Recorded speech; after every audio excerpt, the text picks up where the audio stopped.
Hey everyone, आज हम बात करेंगे साइकोलॉजी के बारे में। तो ये साइकोलॉजी है क्या?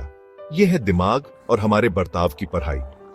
ये समझने की कोशिश करती है कि हम कैसे सोचते हैं, कैसा महसूस करते हैं और अलग अलग हालात में कैसे बर्ताव करते हैं। विल्हेल्म वुंट, जिन्हें साइकोलॉजी का जनक भी कहा जाता है, उन्होंने 1871 में जर्मनी में पहली साइकोलॉजी लैब बनाई थी। उन्होंने हमें 3 तरह के दिमाग के बारे में बताया: कॉन्शियस माइंड, अनकॉन्शियस माइंड और सबकॉन्शियस माइंड। चलिए अब बात करते हैं 7 ऐसे साइकोलॉजिकल टिप्स के बारे में जो आपकी रोज की जिंदगी बदल सकते हैं। 1. माइंडफुलनेस प्रैक्टिस करो।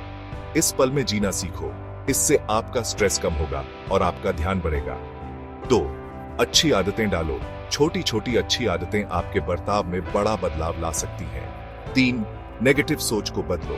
परेशानियों के बजाय उनके हल पर ध्यान दो, इससे आपकी सोच सकारात्मक बनी रहेगी। 4. हकीकत के हिसाब से लक्ष्य बनाओ। बड़े बड़े कामों को छोटे छोटे हिस्सों में बांट लो, इससे आप परेशान नहीं होंगे। 5. अपने जज्बातों को काबू करना सीखो।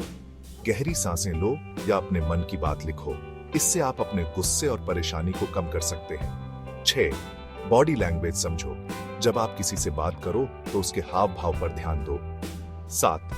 अच्छे रिश्ते बनाओ। अपने आसपास ऐसे लोग रखो जो आपको सपोर्ट करें और आपकी जिंदगी में खुशियां लाएं। अगर आप अभी भी सुन रहे हैं तो मैं आपको एक कहानी सुनाता हूं जो इन टिप्स को समझने में आपकी मदद करेगी। 2 भेड़िए, एक कहानी। एक बार एक बूढ़ा सरदार अपने पोते को जिंदगी के बारे में समझा रहा था। उसने कहा, हर इंसान के अंदर एक लड़ाई चल रही होती है। ये लड़ाई 2 भेड़ियों के बीच होती है। एक भेड़िया बुराई का प्रतीक है, क्रोध, ईर्ष्या, लालच, झूठ और आत्मसंदेह।